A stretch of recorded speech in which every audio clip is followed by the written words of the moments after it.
бүгін мені құттықтап қойсаңар болады. 2 жыл мұрда ушул Элиткар компаниямен договор түзүп, келишим түзүп, машина алдым эле. Мына бүгүн Кудо кааласа төлөп бүтүп, договор купли-продажа, электронный ПТС бар жокту алдык. Ошондой эле мына 2 комплект ключ, машинаны өзүбүз көткөрүп атабыз. Бул жерде эч кандай алдамайлар жок. Ошо 2 жылдын ичинде документ боюнча да, путевой боюнча, башка боюнча эч кандай проблема болбоду. Гай тоскондо да, башка учурда страховойлор боюнча булар өздөрү көмөк көрсөтүп, бар жок жардам берип атышты. Куда кааласа бүгүн мына машинабыз колубузга тийди. Поздравляем. Спасибо. Привет. Вот выкупил машину, оплатил последний выкуп. Сегодня приехал, вот СТС-ку взял, купил продажа договора. Таксопарк Элиткар, выбирайте. Очень тесный таксопарк, не обманывает. Приезжайте, машины много очень здесь. Выбирайте. Ассаламалейкум, аттуу Москвадагы Нур Кеди YouTube каналынын көрөрмандары, биздин катталуучулар. Бүгүн биз силерге мына ушундай бир жап жаңа машиналерди арендага жана выкупка берген ушундай таксопаркка келдик, достор.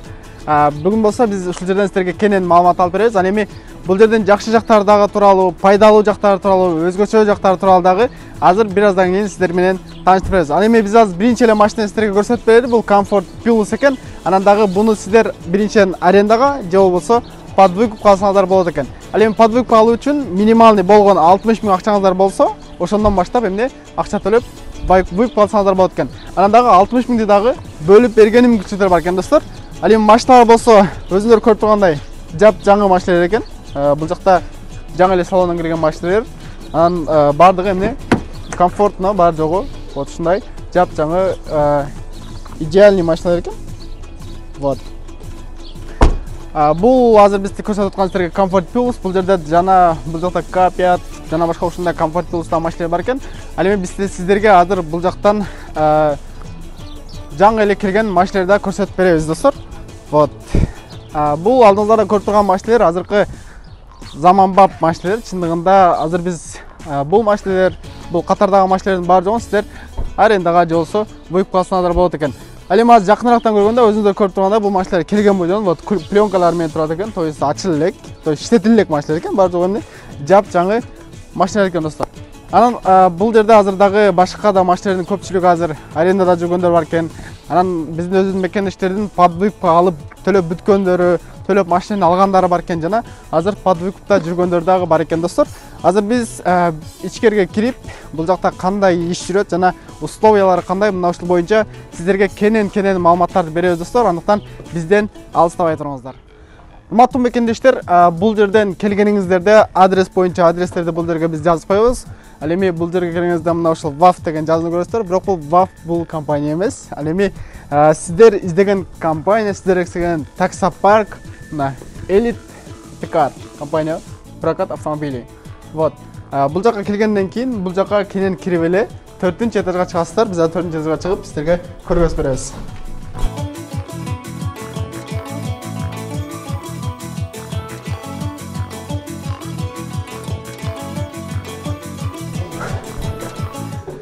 Урматтуу мекендештер, келгенде эле мына Жекчаны көрүп алыңыздар. Вот. Ребята, здравствуйте. Так вот, достор, бул жерде иш процесстер кетип атыптыр.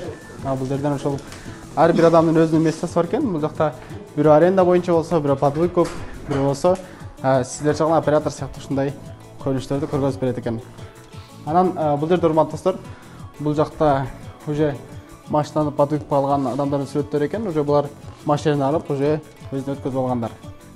Вот. Бул жерде сүрөттөрдү жакынырактан көргөзүп коюңуз. Отурмаңыздар. Бул жерде азыр биз бул жак менен сүйлөшүп, суроолорду беребиз жана биз өзүбүз ответин сиздерге кыргызчага кототуп беребиз. Так, Максим, здравствуйте. Здравствуйте. Так, вопрос некоторый. Вот подскажите условия. Сейчас я перевожу на нашем вот телефон. По поводу выкупа. В наличии у нас получается есть эконом, комфорт плюс. На любую машину есть первоначальный взнос. Первоначальный взнос у нас начинается от 60 тысяч рублей. И его можно попробовать разбить, если, допустим, нет возможности сразу внести эту сумму. По факту отправляете документы, если вам будет одобрен автомобиль, вы приезжаете сюда, смотрите машину, и мы уже индивидуально подбираем под вас условия. Ну и все. Если все устраивает, заключаем договор аренды с правом выкупа, и вы уже выкупаете автомобиль, получаете в конце выкупа документы, договор купли-продажи, ПТС и второй ключ. А еще Всё вопрос, прозрачно. у водителя сколько стаж должен быть, чтобы получать От 3 лет, главное, чтобы в Яндексе получать заказ, то есть рестарт, и от 3 лет стаж, чтобы можно было ездить, потому что машины все с лицензией такси. урматтуу достор, бул жерде бул жак айта кеткендей эле машинени арендага алсаңдар болот экен. Ал эми аренданын башында ошол экономго депозит берген, ал депозитти бөлүп төлөсөңөр болот экен. Ал эми под выкуп боюнча минималный 60 000 деп жатат. Ал эми 60 000 эгерде сизде мүмкүнчүлүк болбой калса, сиз акчаны эмне бөлүп адамдарга бул жерден бөлүп төлөсөңүз болот экен. Бул чындыгында чоң мүмкүнчүлүк. Тагырага элестетиңиз, 60 000 жок болсо дагы аны бөлүп эмне бардык машинени ошол под выкупун баштап алсаңыз болот экен, жана арендага дагы ошол бөлүп алсаңыздар болот экен. Вот урматтуу.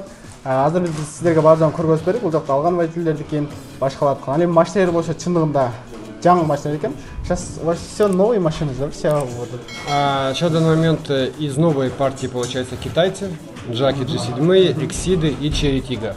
То, что на улице видели. Да, то, что на улице. То есть сейчас готовим лицензию, и, пожалуйста, можно приходить, брать аренду, выкуп, как угодно. Можно взять в аренду, накопить первоначальный взнос и взять под выкуп. Вот, урматтуу. Азыр биз Кытайдан келген сырттагы өзүбүздө видеодо көргөн машиналер, ошонун баары жогу жапжаң келип, биз көргөзгөндөй эле. Ошонун баары жогу азыр келип алсаңыздар болот экен. Бир нерсени эске алып коюңуздар, сөз түрдө правоңуздарда 3 жылдан өйдө стаж болуш керек экен. Эмнеге дегенде, себеби сиздер Яндекстен кесап жана ошол заказ алуу үчүн ошого даяр болушуңуздар керек экен. Вот, эгерде сиздердин акчаңыздар депозитке даяр болбосо да келсеңиздер болот экен. Бул күнүнө 200 рубльдан бөлүп берет экен, тагыраагы күндө 200 рубльдан турат депозит топтоп койсоңуздар болот экен.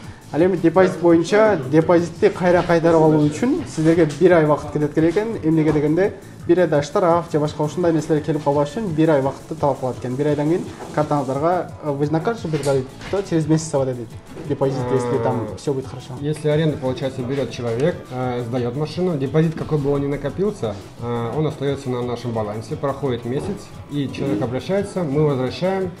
Если какие-то штрафы приходят, то мы показываем, что вот штраф такой-то, такой-то, такого-то числа, чтобы не было обмана. И, соответственно, остаток депозита весь полностью, который есть, который накопился, мы выводим на карту без проблем, без комиссии, без ничего.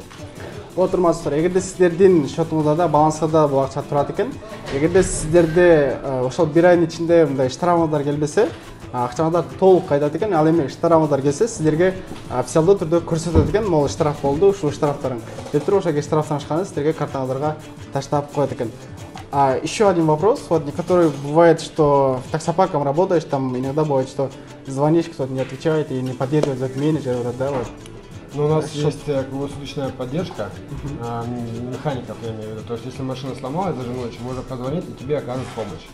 Если, допустим, заказ нужно отменить, также позвонил менеджеру, написал WhatsApp, то есть есть круглосуточная поддержка, и в ближайшее время у нас будет круглосуточный колл-центр. У вас даже да, водитель сможет позвонить в любое время дня и ночи и узнать условия выкупа, и он смогут ему помочь в любую там трудную минуту. Бензин закончился, бензонасос у него сломался, то есть неважно. Там с баланса деньги списались, там клиент не оплатил, нужно завершить заказ, там как-то написать. Или заблокировали, не дай бог, в Яндексе. То есть мы в течение ближайшего получаса ночью, конечно же, ответим и проконсультируем, поможем, как сможем. Урматтуу, бул жерде башка таксопарктарда 12 саат ишсе, бул жерде 24 саат колдоо бар экен. Тагыраагы 24 саат ичинде эгерде машинаңыз жолдо калып кетсе, же бензиниңиз түгөнүп калса, же кандайдыр бир Яндекстен акчасын төлөбөй коюп, ошол заказды түгөтүп завершить албай аткан болсоңуз, бул жактан өздөрү чалып, бардык убакта сизге WhatsApp'тан дагы жөнөкөй салсаңыздар, силерге заказыңызды аяктатып, то есть булар жаап берет экен. Жана машинаңыз бузулуп калса, же баягы бензонасостор иштебей калса, же мындай жолдо баратып кандайдыр бир сулуча болуп кала турган болсо, дароо тез убакыттын ичинде сизге байланышка чыгып, булар жооп беришет. Можете там ознакомить, там, кто что делает? Я занимаюсь вместе с Романом отдел выкупа автомобиля. Алексей и Диана занимаются у нас арендой автомобиля. Алексей же отсутствует, он просто занят руководством. Вот, техотдел сзади вас занимается полным обслуживанием, то есть ребята здесь всегда, если ты можешь приехать, также получить какую-то помощь. У нас есть кофе, чай, сахар за счет компании, можно прийти. А когда придет, ну, да, можно прийти, да? Попить чай, кофе, поговорить. Все условия выкупа у нас фиксированы, то есть у нас есть, допустим, что касается выкупа, у нас есть сумма суточная, сумма выкупная, заключается договор, сумма не меняется ни в лучшую сторону для водителя, ни в худшую для водителя также. То есть у нас все прозрачно, также аренду подошел, документы подал, тут же машину тебе выдали. То есть если есть сервис, пожалуйста, поехал на сервис, здесь починили машину, все без проблем. Урматтуу достор, бул жерде бул жак ошол аренда менен, бул жак аренда төлөнгөн менен алектенишет экен. Анан болсо бул жерде мен сиздерге бул жерге экранга жазып коебуз. Чындыгында кандай условия бар бул жерде жазып коюптур. Аренданыкы, подвыкуптуку бар жогун суммаларын бул жерге биз сиздерге жазып коебуз. Анан болсо бул жерде технический отделдер бар экен. Бул жакта эгерде сиздин машинаңыздын кандай бир неме болуп калса, запчастьтарын баары жогун сизге беренге. Бул жерде еще күтүп турганды кофе, чай баары жогун берет экен. То есть бул жерде күтүп кенен отурсаңыздар болот экен. Вот, урматтуу достор. Анан дагы эгерде машинаңыздар бузулуп кетсе, бул жерде таксопарк, бул жердин жанында эле өздөрүнүн сервиси бар экен. Ошол жерден оңдоп дароо даярдап беришет экен достор.